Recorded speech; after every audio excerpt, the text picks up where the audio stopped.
how does a Christian prepare his and or her child for an age in which visible Christianity is not a supermajority, right? That's really the question.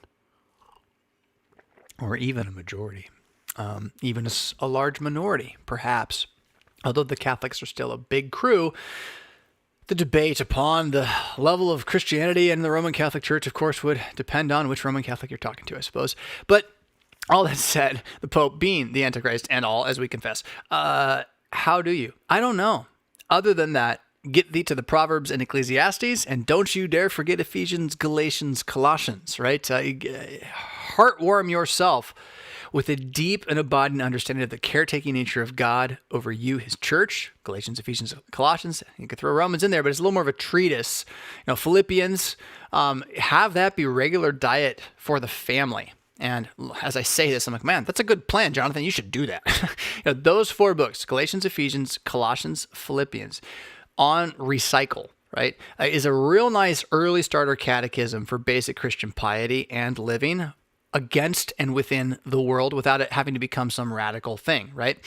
So there's that, but then adding Ecclesiastes and sections of Proverbs, or just, Proverbs is the one book in the Bible you can literally put it on a wall, throw darts at the whole book and get something out of it. Really valuable. Like that's great. Who wants a free idea for Amazon, right? Put all the Proverbs, you have to get the rights to the verses of the problem. And all these non-public domain verses, but put all the Proverbs onto little tiny, marbles or something in a jar. You pull them out every day. You just get a different one every day, and it's all just random chopped up Proverbs. That'd be awesome, right?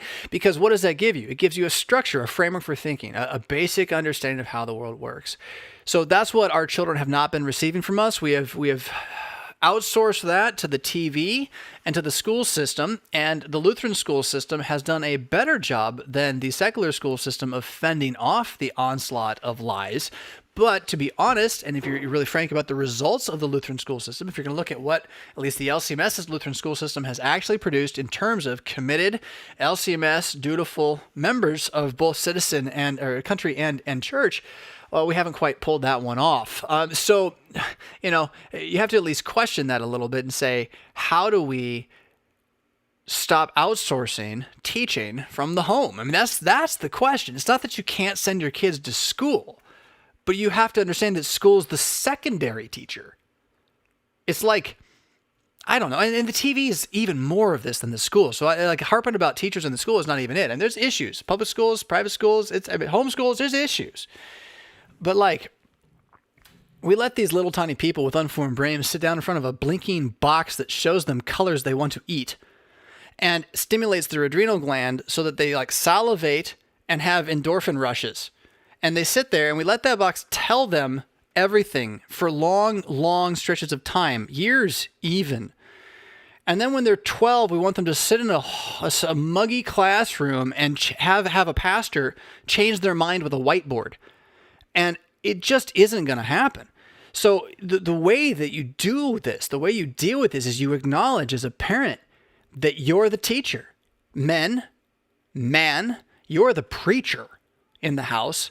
Ladies, you are indeed the instructor. Yeah, the house mistress. He'd be the headmaster. You'd be the teacher, right? The classroom manager, even.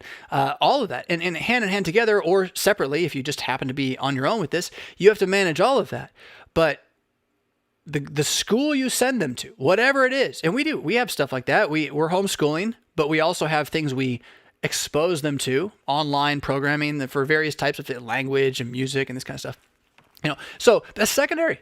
That's secondary to our intent to form them as humans. It is not that I have this I'm going to make Lutherans, they're going to be Lutherans, and we're going to walk around with Lutheran flags, Lutherans. No. What I want to make is good humans. Because I'm a Christian, and I believe God made humans good. And Christians can see that. We believe that. We know that Jesus is that. And we know that in him, we still are going to be that.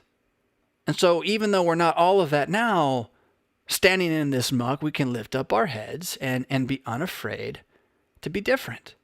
And so parents of Christians have to start telling their children they're different than everybody else. That's what the word holy means, by the way. And you can go really bad on this. You can like use the word Pharisee because that kind of means different too. And that's not what we mean, right? But it is. We are set apart. We are distinct. How are we distinct? Baptism. That's it. Somebody wants to be distinct like us, come get baptized. We'll talk about it. No problem. Anybody can come in. It's a wall, but it's not an exclusive wall. It's a wide open gates wall. But those of us inside the wall better start owning that wall.